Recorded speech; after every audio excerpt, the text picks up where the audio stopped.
Shalom Bapak Ibu Saudara-saudara yang dikasihi Yesus Kristus. Salam jumpa kembali dalam renungan buat kita hari ini. Selamat pagi, semoga kita semuanya dalam keadaan yang sehat, penuh sukacita. Bapak Ibu Saudara-saudara, firman Tuhan yang menjadi renungan buat kita yaitu yang terambil dari Yesaya pasal yang ke-53 ayat yang ketiga. Tetapi sebelumnya marilah terlebih dulu kita menyerahkan hati dan pikiran kita untuk diterangi oleh Roh Allah. Kasih karunia dan damai sejahtera dari Allah Bapa dan dari anaknya Tuhan Yesus Kristus, itulah yang menyertai hati dan pikiranmu sekalian. Amin. Bapak Ibu Saudara-saudara, Yesaya 53 ayat yang ketiga dikatakan demikian. Ia dihina dan dihindari orang, seorang yang penuh kesengsaraan dan yang biasa menderita kesakitan. Ia sangat dihina sehingga orang menutup mukanya terhadap dia. Dan bagi kita pun dia tidak masuk hitungan. Demikianlah firman Tuhan. Bapak Ibu Saudara-saudara, kalau kita lihat tadi kata-kata yang terakhir dari firman Tuhan, dikatakan di situ, sehingga orang menutup mukanya terhadap dia. Yang menjadi pertanyaan kepada kita, kenapa orang menutup muka terhadap Mesias yang dinubuatkan oleh Yesaya ini, yaitu Kristus Yesus yang kita percaya menjadi Tuhan. Yang banyak orang menolak dia. Kenapa? Karena memang dia semaraknya tidak ada. Dia bukanlah orang yang menarik. Dia tidak ganteng, dia tidak tampan. Dia tidak orang yang termasuk orang yang bisa dikatakan good looking lah. Dan dia juga bukan dikategorikan orang yang terkenal. Bapak Ibu Saudara-saudara, di zaman sekarang ini ganteng, cantik, pintar, terkenal, kaya, maka dia gampang untuk diterima oleh setiap orang. Kemanapun dia pergi, kemanapun dia duduk, kemanapun dia masuk ke satu tempat, hadir di satu tempat, maka dia pasti mudah untuk diterima.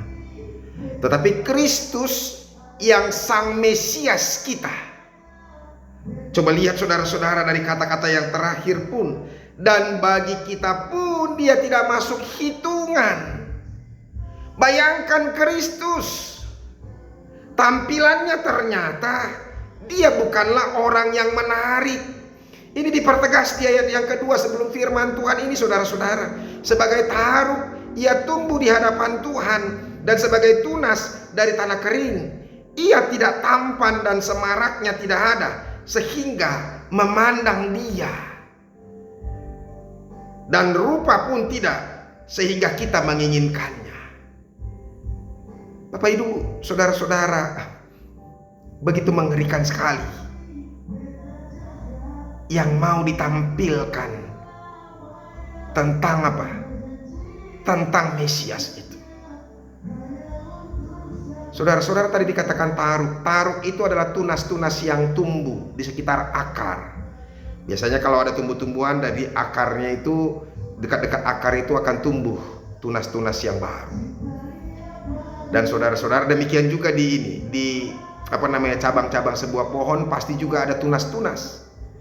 Nah, buat pemilik pohon biasanya tunas-tunas itu akan ditebas, akan dimatikan, karena dia mengambil sumber makanan yang menjadi sumber kehidupan pada pokok inti itu, pada pokok utama, tumbuhan yang utama itu. Artinya dia tidak berguna. Makanya saudara-saudara, demikian juga maka Tuhan Yesus ini tidak diterima oleh orang-orang Yahudi. Mereka katakan dari Yohanes 11 ayat 48, apabila kita biarkan dia, maka semua orang akan percaya kepadanya, dan orang Roma akan datang dan akan merampas tempat suci kita serta bangsa kita. Artinya saudara-saudara, ketika orang mau percaya kepada Yesus Kristus, maka ada hal-hal yang dikorbankan, Tuhan akan mengambil dari apa yang mereka miliki, termasuk kehormatan. Itu yang mereka tidak mau dan mereka takut. Bapak Ibu saudara-saudaraku yang dikasihi Yesus Kristus, Albert Einstein, dia pernah berkata bahwa Yesus itu adalah Mesias dan dia adalah Tuhan yang sesungguhnya. Cuma yang menjadi pertanyaan kepadanya ketika itu, apakah engkau mau percaya kepada Kristus menjadi orang Kristen? Tidak, katanya. Kenapa? Dia katakan, aku adalah orang atau penyembah-penyembah palsu. Bahkan aku akan menjadi pengkhotbah palsu. Ketika aku menyatakan diri percaya kepada Kristus, tetapi aku tidak menyerahkan hidupku, tidak menyerahkan kenikmatanku, tidak menyerahkan bagian-bagian yang paling indah dari hidupku untuk Tuhan. Apa artinya saudara-saudara?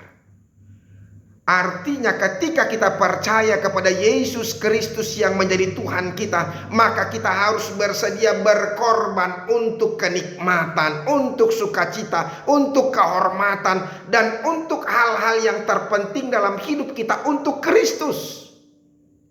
Dan Albert Einstein mengatakan bahwa aku bukanlah orang yang percaya sungguh-sungguh kepada Tuhan, karena aku masih belum bisa mengikut Yesus secara murni, karena dia adalah seorang penzina, kata sebuah kesaksian buku. Bapak Ibu saudara-saudara, hebat sekali Einstein.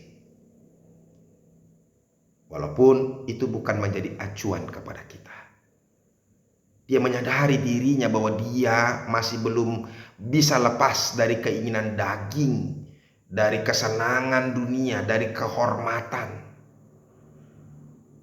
Nah, oleh karena itu Bapak Ibuku saudara-saudara yang dikasihi Yesus Kristus, firman Tuhan ini mau mengingatkan kita, sekalipun dia adalah orang yang hina dan dihindari oleh orang lain, tetapi dia mau memberikan hidupnya kepada kita. Sekalipun orang menganggap dia bukanlah hal yang menarik, tapi ingatlah, kita diberikan hidup olehnya. Dia mau mati untuk kita. Dia mau menderita untuk sukacita kita. Dia memberikan sukacita kepada kita di tengah-tengah penderitaannya. Oleh karena itu saudara-saudara, bukan soal hal yang menarik. Kalaupun dikatakan oleh firman Tuhan ini, ia dihina dan dihindari orang, seorang yang penuh kesengsaraan dan yang biasa menderita kesakitan, ia sangat dihina sehingga orang menutup mukanya terhadap dia, dan bagi kita pun dia tidak masuk hitungan. Tapi ingatlah, dia telah mengorbankan dirinya untuk hidup kita. Dia memberikan kehidupan yang sesungguhnya kepada kita. Maka jangan melihat wajah. Oleh karena itu saudara-saudara, demikian juga dengan kita. Tidak penting tampilan, tidak penting kehebatan, tidak penting kepintaran, tidak penting kecanggihan kita, keterkenalan kita. Tapi yang menjadi penting buat kita, apakah kita mau berkorban sama seperti Kristus yang sudah mengorbankan dirinya demi kebahagiaan kita. Dia mau mati demi kita boleh hidup. Mari kita terima dia. Jangan lihat apa yang dia tampilkan, tapi lihatlah ketulusan hati, lihatlah kemurnian kasihnya. Tuhan Yesus memberkati kita. Amin. Terima kasih ya Tuhan, kami diingatkan hari ini dengan firman-Mu yang begitu luar biasa. Dia, Yesus, adalah Tuhan yang biasa-biasa saja. Tapi sekalipun dia biasa, dia memberikan kehidupan yang kekal kepada kami. Dia memberikan kebahagiaan kepada kami. Bahkan dia rela mati untuk kami hidup. Dia rela menderita untuk sukacita yang kami peroleh. Terima kasih Yesus untuk kebaikan. Amin. Bapak Ibu Saudara-saudara yang sudah dengarkan firman Tuhan, teruslah berkorban dan menerima Kristus yang menjadi Tuhan bagi kita. Yang penting bukan soal tampilan, tapi yang penting seberapa banyak kita bisa memberi untuk orang lain. Tuhan Yesus memberkati. Sampai ketemu besok. Salam.